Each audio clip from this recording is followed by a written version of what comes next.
Acts 18. After this, Paul left Athens and went to Corinth. There he met a Jew named Aquila, a native of Pontus, who had recently come from Italy with his wife Priscilla, because Claudius had ordered all Jews to leave Rome. Paul went to see them, and because he was a tent maker, as they were, he stayed and worked with them. Every Sabbath he reasoned in the synagogue, trying to persuade Jews and Greeks. When Silas and Timothy came from Macedonia, Paul devoted himself exclusively to preaching, testifying to the Jews that Jesus was the Messiah. But when they opposed Paul and became abusive, he shook out his clothes in protest and said to them, "Your blood be on your own heads. I am innocent of it. From now on I will go to the Gentiles." Then Paul left the synagogue and went next door to the house of Titius Justus, a worshipper of God. Crispus, the synagogue leader, and his entire household believed in the Lord, and many of the Corinthians who heard Paul believed and were baptized. One night the Lord spoke to Paul in a vision. "Do not be afraid. Keep on speaking. Do not be silent, for I am with you, and no one is going to attack and harm you, because I have many people in the city." So Paul stayed in Corinth for 1.5 years, teaching them the word of God. While Gallio was proconsul of Achaia, the Jews of Corinth made a united attack on Paul and brought him to the place of judgment. "This man," they charged, "is persuading the people to worship God in ways contrary to the law."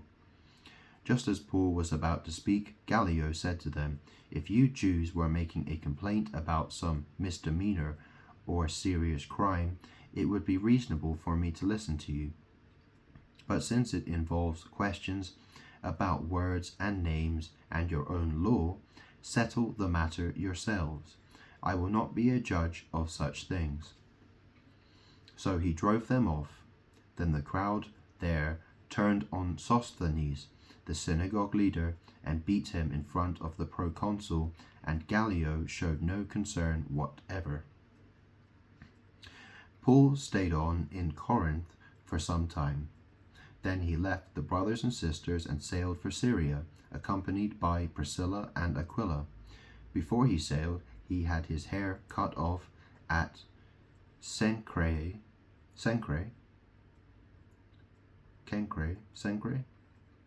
because of a vow he had taken. They arrived at Ephesus, where Paul left Priscilla and Aquila. He himself went into the synagogue and reasoned with the Jews.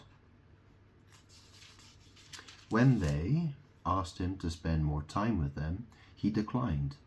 But as he left, he promised, "I will come back if it is God's will." Then he set sail from Ephesus. When he landed at Caesarea, he went up to Jerusalem and greeted the church, and then went down to Antioch. After spending some time in Antioch, Paul set out from there and traveled from place to place throughout the region of Galatia and Phrygia, strengthening all the disciples. Meanwhile, a Jew named Apollos, a native of Alexandria, came to Ephesus. He was a learned man, with a thorough knowledge of the Scriptures. He had been instructed in the way of the Lord, and he spoke with great fervor and taught about Jesus accurately, though he knew only the baptism of John. He began to speak boldly in the synagogue. When Priscilla and Aquila heard him, they invited him to their home and explained to him the way of God more adequately. When Apollos wanted to go to Achaia, the brothers and sisters encouraged him and wrote to the disciples there to welcome him. When he arrived, he was a great help to those who by grace had believed, for he vigorously refuted his Jewish opponents in public debate, proving from the Scriptures that Jesus was the Messiah.